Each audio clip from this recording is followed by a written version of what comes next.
complètement fou, passionné de foot, bâtisseur hors pair, ou encore provocateur dans l'âme, il existe beaucoup d'adjectifs pour en qualifier Diego Simeone. Que vous l'aimiez ou que vous le détestiez, que vous l'admirez ou que vous le pensez surcoté, c'est un entraîneur qui a marqué la dernière décennie de football depuis son banc de l'Atlético Madrid. Que ce soit avec son style de jeu assez particulier, la grinta qu'il insuffle et les scènes mémorables qu'il nous a offert au point de rendre fous les plus jeunes d'entre nous. Le choulismo n'est pas mort. Le choulismo vit toujours. Le choulismo.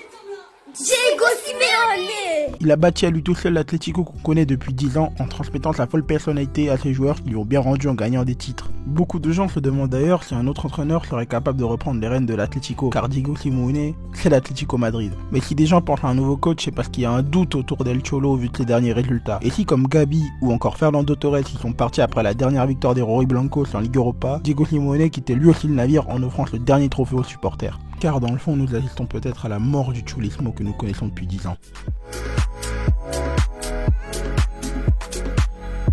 Salut à tous et à toutes, c'est Guy de l'équipe Dynamic Sport et on se retrouve aujourd'hui pour une nouvelle vidéo et comme vous avez pu le comprendre au titre, on va parler de l'Atlético Madrid, plus précisément de la méthode Simeone qui est en train de montrer ses limites maintenant depuis quelques années. Alors avant de commencer la vidéo, comme d'habitude, le discours habituel du youtubeur, n'hésite pas à liker la vidéo si elle te plaît, à t'abonner et n'oublie pas que un pouce bleu donne 1 minute de temps additionnel en plus à l'Atlético Madrid.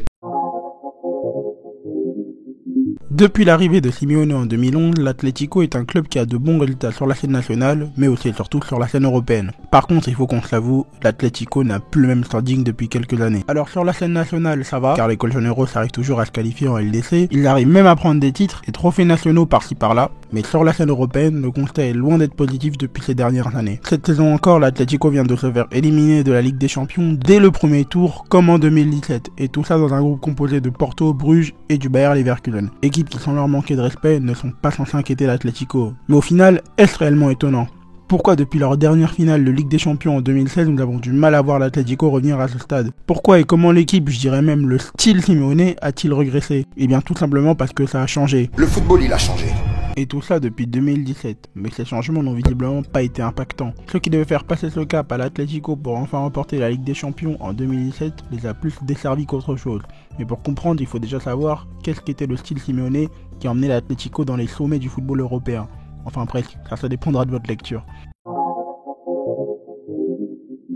Diego Simeone signe au poste d'entraîneur pour l'Atlético Madrid en décembre 2011. Ancien joueur de 94 à 97 puis de 2003 à 2005, c'est avec une envie de rebâtir un nouveau projet que le club madrilène fait appel à lui. C'est aussi pour redresser l'Atleti qui pointait à la 17ème place du championnat au départ de Manzano, l'ancien coach de l'Atlético. Avant son arrivée, les Colchoneros étaient dans le ventre mou du championnat espagnol, mais il arrive avec ses idées de jeu et a tout changé. Fini les galères et place au 4-4-2 de Diego Simeone avec une forte intensité dans le jeu quasi constante, un verrou défensif dangereux à faire sauter sous risque de contre-attaque éclair et du vice à foison. Ce style de jeu ne laisse pas réellement place à la créativité, mais ça paye et c'est tout ce qui compte. Si pour un entraîneur lambda le but sera de marquer plus de buts que l'adversaire pour gagner un match, pour Simeone l'objectif sera de prendre moins de buts que l'adversaire pour en gagner. C'est une vision et un style de jeu peu apprécié par les fans de football, mais que les supporters de l'Atlético aiment. Eux qui ont été habitués à souffrir en ne gagnant rien, gagnent aujourd'hui avec Simeone et adhèrent avec la personnalité de cette équipe rugueuse qui souffre mais qui est prête à tout pour gagner. Ce sont des valeurs propres aux Colchoneros, d'où le fait que Simeone a rapidement été adopté par le public rojiblanco, que ce soit en tant qu'entraîneur, mais aussi en tant que joueur auparavant. Donc un fan de foot lambda n'aimera pas forcément regarder l'Atlético, mais un vrai supporter de ce club, oui, car il sait tout ce que son club et cette personnalité représentent. Cette personnalité justement permet aux Colchoneros de se finir 7ème de Liga dès la première saison de Simeone, 7ème place synonyme de qualification en Europa League. Saison suivante en 2012, il remporte justement cette Europa League et termine à la 5ème place de Liga. Après ça, Diego Simeone et son cholismo va continuer son ascension et va permettre au club madrilène de tout rafler sur son passage. Entre 2011 et 2017, en plus d'une Europa League, ils ajoutent donc à leur palmarès une Super Coupe d'Europe, une Coupe du Roi, une Liga, une Super Coupe d'Espagne et 2 finales de Ligue des Champions. C'est un style de jeu épuisant pour ces joueurs, mais ça ne lui a pas empêché de créer du lien avec eux, même de les faire grandir davantage, que ce soit Griezmann, Koke, Oblak ou encore Jiménez, ce sont tous des joueurs qui ont grandi avec le cholismo. Entre 2011 et 2017, l'Atlético vit sans doute ses plus belles années après avoir connu la galère. C'est un club qui n'a jamais été habitué à jouer à un si haut niveau de toute son histoire, ce qui appuie encore plus le fait qu'aujourd'hui l'Atlético, c'est Simeone. Mais après tant de succès entre 2011 et 2017, la suite sera moins belle pour les Rojiblancos. Printemps 2017, l'Atlético se fait éliminer de la Ligue des Champions par son rival madrilène en demi-finale. Mais en 2017, ce qui change par rapport aux années 2014, c'est le fait que l'Atlético a beaucoup plus de moyens. Et on le voit de toute façon au fil des intersaisons, beaucoup de joueurs partent et arrivent à l'Atlético. Simeone tente même d'instaurer du beau jeu avec de nouveaux profils de joueurs chaque saison depuis 2014. Mais cela fonctionne peu. Il n'en a pas les épaules, donc il se trouve obligé de revenir à son système de base en cours de saison. Et ce système de 2014 devient malheureusement défaillant au fil des années, car plus les années passent, et plus l'Atlético a des profils de joueurs qui s'éloignent de ceux de 2014. Les moyens du club ont augmenté, et donc la qualité des joueurs aussi. C'est un style qui n'est donc plus trop approprié. C'est ce qui leur a valu une élimination de la Ligue des Champions lors de la saison 2017-2018 dès le premier tour. Heureusement, ils ont su compenser ça par une victoire en Europa League, suivie d'une autre victoire en Supercoupe contre le rival madrilène, vainqueur de la Ligue des Champions cette année-là. En 2019, après avoir gagné 2-0 à l'aller contre la Juve en 8ème de finale, ils se font lamentablement sortir au retour par un Cristiano Ronaldo en feu qui inscrit un triplé historique. Après cette élimination, l'Atlético bascule officiellement dans une nouvelle ère, pas vraiment dans les idées de jeu, mais plus au niveau des joueurs. Plusieurs cadres comme Griezmann, Godin, Hernandez, Rodri, Felipe Luis quittent le club, mais d'autres restent, comme Koke, Saúl Ñíguez, Jan Oblak, José María Jiménez ou encore Savic. Ces départs sont bien évidemment compensés par des arrivées comme celles de Felipe, Kieran Trippier, Mario Hermoso, Renan Lodi, Marcos Llorente et avec eux la recrue phare Joao Félix qui débarque en provenance de Benfica pour 126 millions d'euros. Malgré ces arrivées, on voit quand même que l'Atlético galère un peu cette saison. En Liga, ils vont longtemps galérer pour finir sur le podium, et en Ligue des Champions, s'ils éliminent Liverpool, champion d'Europe en titre en 8ème de finale, à la grande surprise générale, ils échouent ensuite au Final 8 où ils se font éliminer aussi à la surprise générale par le RB Leipzig en quart de finale. Et je ne parle même pas de la Coupe du Roi de cette même année où ils se font sortir par une équipe de Détroit espagnole. La saison suivante, en 2021, l'Atlético retrouve le sommet du foot espagnol grâce à son buteur Luis Suarez associé à Joao Félix. Alors certes, ils ne sortent qu'en 8ème de finale de Ligue des Champions contre Chelsea cette saison, mais en Liga, ils réalisent une série de 26 matchs en défaite et dans cette série, il y a une victoire contre le Barça, la première dans l'histoire de Simeone. Ils finissent ensuite champions d'Espagne devant le Real Madrid, même si attention, ce titre n'a été pris qu'au finish, l'Atlético était devenu beaucoup plus fébrile en seconde partie de saison et le Real en avait profité pour rattraper le retard. Ce titre de Liga ne sera malheureusement qu'une parenthèse pour ce qui viendra ensuite. En 2021-2022, où Rodrigo de Paul, Mateus Cunha et où Moussa Dembélé arrivent, suivi de Reinildo qui remplace Trippier, parti en hiver. Et plus surprenant encore, Antoine Griezmann, l'enfant du club, revient en prêt après un passage difficile du côté du FC Barcelone. Malheureusement, cette saison 2021-2022 expose encore plus les faiblesses de l'Atlético, notamment les carences défensives. Ils encaissent 43 buts en Liga, pire total de l'ère Simeone. Ils finissent ensuite 3ème de Liga, sortent en 8ème de finale de la Coupe du Roi et se font éliminer par Manchester City en quart de finale de la Ligue des Champions en n'ayant joué qu'une seule mi-temps sur 4. Dont toutes les mi-temps en formation inédite avec un 5-5-0 tout droit sorti du four de Simeone.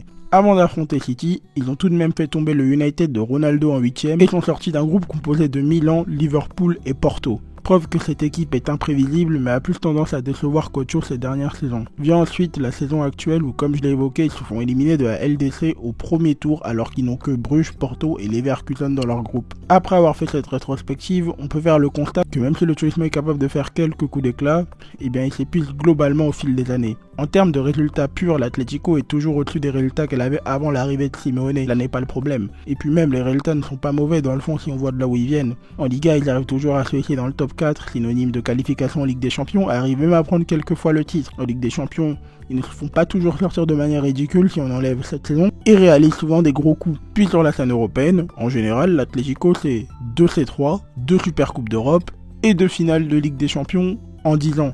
Ça sera toujours mieux que ce qu'il y avait avant Simeone. Le problème de cet Atlético n'est pas vraiment au niveau des résultats. Enfin si, mais il n'y a pas vraiment de crise non plus, quoi. Le vrai problème c'est plutôt au niveau de l'usure du Cholismo. Quelque part l'Atlético ne serait-elle pas en fin de cycle avec Simeone? Fin de cycle car depuis tout à l'heure ce que je veux dire c'est que l'Atlético a désormais les joueurs pour proposer un meilleur jeu et obtenir de meilleurs résultats qu'avec le Cholismo qui est de moins en moins adapté pour eux. Je pense notamment à la gestion du cas de Joao Félix. Le crack portugais de 19 ans n'est pas forcément un gâchis de l'Atlético Madrid comme beaucoup peuvent le dire, car il a des qualités pour s'y imposer. Mais déjà jouer dans un tel système ne lui rend pas forcément service, et Simeone semble favoriser ses soldats comme Saúl, qui avec tout le respect, n'a plus vraiment le niveau. Simeone ne met pas vraiment les meilleurs talents de son équipe dans les meilleures conditions, mais à chaque fois qu'il essaye, il revient directement sur ses positions, et l'Atlético se retrouve dans une situation compliquée car Simeone n'est pas forcément le coach adapté pour basculer vers ce nouveau style.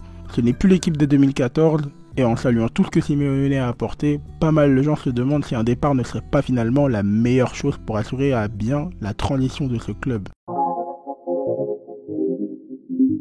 Avant de parler de départ de Diego Simeone, il reste tout de même une fin de saison à jouer. Si la Ligue des Champions est perdue, les Colchoneros seront toujours présents en Liga et peuvent encore se battre pour le podium, car Simeone a réussi à faire de cette équipe le 3e club d'Espagne. Et il reste une qualification en Ligue Europa à aller chercher, car oui, l'Atlético n'est toujours pas assuré d'aller en Europa League. Ils seront en duel croisé avec Leverkusen pour cette 3e place de groupe synonyme de qualification en Europa League, et dans le cas où l'Atlético parvient à y aller, c'est une compétition qu'elle serait tout à fait capable de gagner, même si cette saison il y a plus de grands noms que d'habitude. Arsenal, Manchester United, le Barça et peut-être la Juve. Ce sera un beau challenge à relever pour les Colchoneros qui, je pense, en gagnant ce trophée, pourront se faire du bien au moral étant donné la passe difficile que traverse le club depuis la saison dernière. Un sacre en C3 permettrait aussi à Simeone de pourquoi pas finir sur une bonne note avec l'Atlético. Ce serait difficile de voir les dirigeants de l'Atlético se séparer d'El Cholo, mais pour lancer une véritable ère, c'est peut-être la meilleure décision à prendre. Même s'il faut reconnaître, ça sera un choix risqué et un saut dans le vide, mais un risque à tenter pour permettre à l'Atlético de continuer d'avancer sur les bases que le tacticien argentin a déjà mises en place lors de cette dernière décennie.